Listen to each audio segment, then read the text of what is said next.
আৰক্ষীৰ জেলত বুজন পৰিমাণৰ ড্ৰাগছসহ এজন সৰবৰাহকাৰী আটক।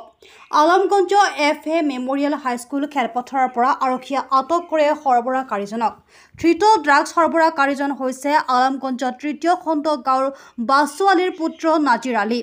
নাজিৰ আলী দীৰ্ঘদিনৰ পৰাই অবৈধ ড্ৰাগছ সৰবৰাহকাৰীৰ সৈতে জড়িত থকা বুলি অভিযোগ উত্থাপন হৈছে। পূৰ্বেও ড্ৰাগছ সৰবৰাহকাৰী নাজিৰ আলীৰ বিৰুদ্ধে কেইবাটাও পৰ্টেলত বাতৰি সম্প্ৰচাৰিত হৈছিল। যদিও নাজিৰ আলীক আৰক্ষীয়ে আটক কৰিবলৈ সক্ষম হোৱা নাছিল। আজি গৌৰীপুৰ আৰক্ষীৰ এটি সজাতি দলে গোপন সূত্ৰৰ পম খেদি নাজিৰ আলীক 16টা কণ্টেইনাৰসহ হাতে-লোটে আটক কৰিবলৈ সক্ষম হয়। জব্দকৃত ড্ৰাগছখিনিৰ পৰিমাণ 32.0 গ্ৰাম বুলি জানিব পৰা গৈছে।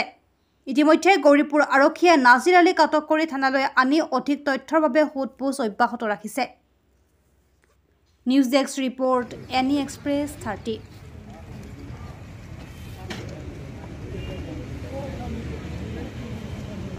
পানী